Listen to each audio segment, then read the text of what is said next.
बहराइच का दंगा बीजेपी ने करवाया है। चुनावी लाभ के लिए बहराइच का दंगा कराया गया। ये बातें हम नहीं कह रहे हैं। दरअसल समाजवादी पार्टी के प्रमुख अखिलेश यादव ने बीजेपी पर गंभीर आरोप लगाए। सपा प्रमुख ने कहा कि चुनावी लाभ के लिए बीजेपी ने बहराइच में दंगा कराया। साथ ही उन्होंने कहा कि बीजेपी के फैसले अभी भी न्याय वाले नहीं हैं। ये लोग खुद को सबसे ऊपर समझते हैं।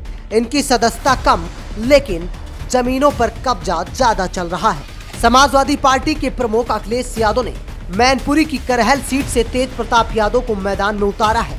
तेज प्रताप यादव ने सोमवार को नामांकन दाखिल किया। तेज प्रताप यादव के नामांकन के बाद सपा प्रमुख अखिलेश यादव ने प्रेस कॉन्फ्रेंस की। उन्होंने कहा कि यहाँ के लोगों ने समाजवादी पार्टी का हमेशा साथ दिया है। साथ ही उन्होंने बीजेपी पर गंभीर आरोप लगाते हुए कहा कि चुनावी लाभ के लिए बीजेपी ने बहराइच में जानबूझकर दंगा करवाया है। और सच्चाई ये है कि भारतीय जनता पार्टी ने जानबूझ करके दंगा कराया, क्योंकि उनको पता है कि चुनाव आ गया है, किसी भी सवाल का जवाब जनता में नहीं दे सकते हैं। इसीलिए राजनीतिक लाभ लेने के लिए जानबूझ करके भारतीय जनता पार्टी ने दंगा कराया है।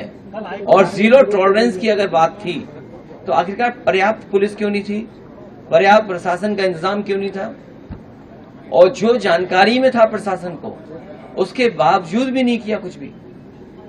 मुझे उम्मीद है कि न्यायालय से न्याय मिलेगा।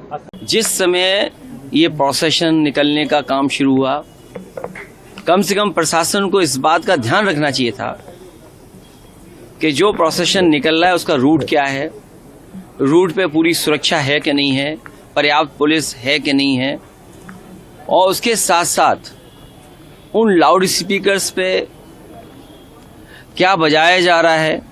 अगर ये बात मैं कहूँ तो हो सकता है सरकार कुछ और बात कहे, लेकिन कम से कम प्रशासन को ये ध्यान रखना चाहिए था कि आखिरकार क्या बजा रहे हैं, क्या किसी को अपमानित कर रहे हैं। तो ये पूरी जिम्मेदारी शासन की थी, सरकार की थी।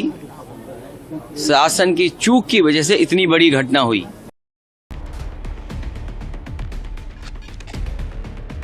अखिलेश यादव द्वारा बीजेपी पर लगाए गए इन आरोपों पर आपकी क्या राय है? कमेंट में जरूर बताएं।